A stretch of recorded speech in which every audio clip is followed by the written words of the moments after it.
everyone! Are you back for a Ramaailo read with me? I guess you are.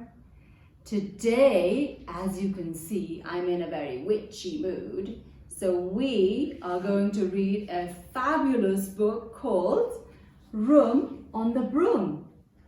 It's by Julia Donaldson and it's been illustrated by Axel Scheffler.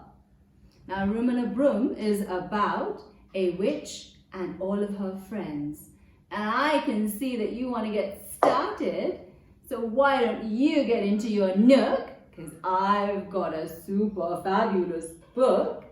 And let's start a Ramaailo read. Shall we begin? Room on the Broom by Julia Donaldson and Axel Scheffler. It's going to be hard for you to turn pages because I've got some fabulous gloves on. The witch had a cat and a very tall hat with long ginger hair which she wore in a plait. How the cat purred and how the witch grinned and how they sat on their broomstick and they flew in the wind. But how the witch wailed and how the cat spat and how the wind blew so wildly that it blew off her hat. Oh no! Down cried the witch and they flew to the ground. They searched for the hat but no hat could be found. Then out of the bushes on thundering calls there bounded a dog with a hat in his jaws. He dropped it politely and then eagerly said, as the witch pulled the hat firmly back on her head, I am a dog as keen as can be. Is there room on your broom for a dog like me? Yes, cried the witch, and the dog clambered on. The witch tapped her broomstick and whoosh, they were gone. I wonder where they're going. Over the fields and forests they flew. The dog wagged his tail and the stormy wind blew. The witch laughed out loud, ha ha, and held on to her hat. But away blew her bow from her long ginger plait. Oh dear! Down cried the witch and they flew to the ground. They searched for the bow but no bow could be found. Then from out of a tree with an ear-splitting shriek, there flapped a green bird with a bow in her beak. She dropped it politely and bent her head low. Then said as the witch tied her plait in a bow, I am a bird as green as can be. Is there room on the broom for a bird like me? Yes, cried the witch. So the bird fluttered on. The witch tapped her broomstick and whoosh, they were gone. Wow, she's got many passengers now, hasn't she? Over the reeds and rivers they flew. The bird shrieked with glee and the stormy wind blew. They shot through the sky to the back of the yard. The witch clutched her bow, but she let go of her wand. Oh no! Down cried the witch and they flew to the ground. They searched for the wand, but no wand could be found. Oh dear, that's not good. All witches need their wands, don't they? Then, all of a sudden, from out of a pond, leapt a dripping wet frog with a dripping wet wand. He dropped it politely and said with a croak, as the witch dried her wand on the fold of her cloak, I'm a frog as clean as can be. Is there room on the broom for a frog like me? Yes, said the witch, and the frog bounded on. The witch tapped the broomstick and whoosh, they were gone. Over the moors and mountains they flew. The frog jumped up for joy and the broom snapped in two. Down fell the cat, down fell the dog and the frog. Down they went tumbling into the bog.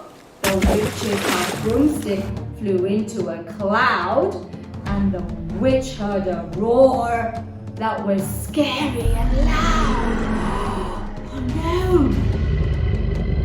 I am a dragon, green as can be. I'm planning to have witching chips for tea. No! Cried the witch, flying higher and higher. The dragon flew after her, breathing out fire.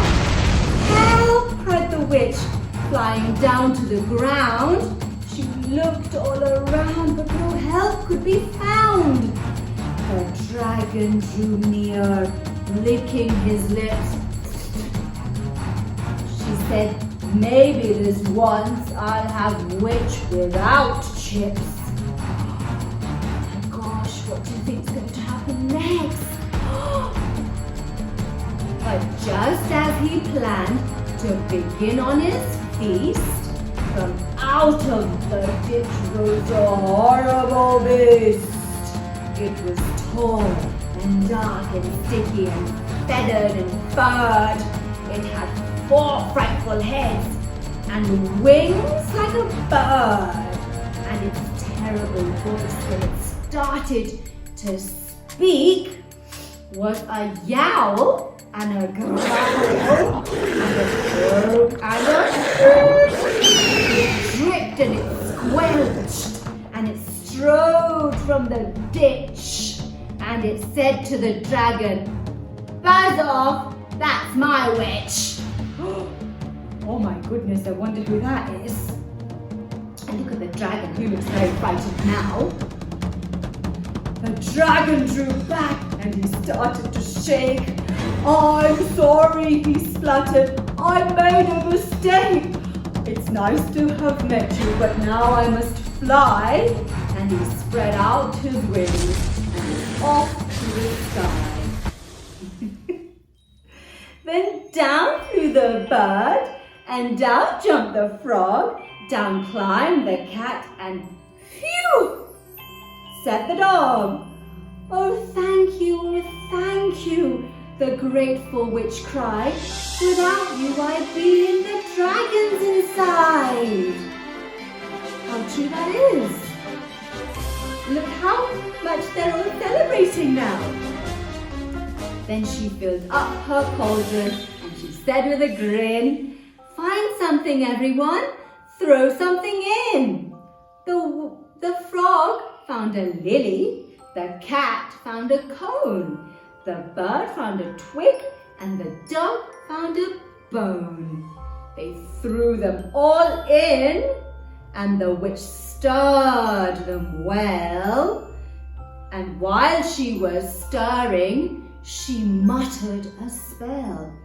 Iggity, ziggity, zaggity, zoom!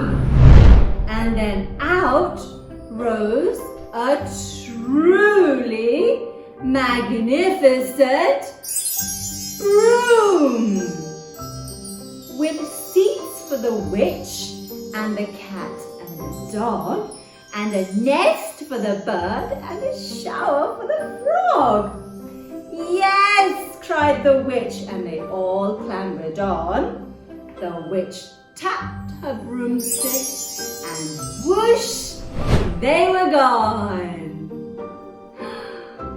The end. Wow, did you like that?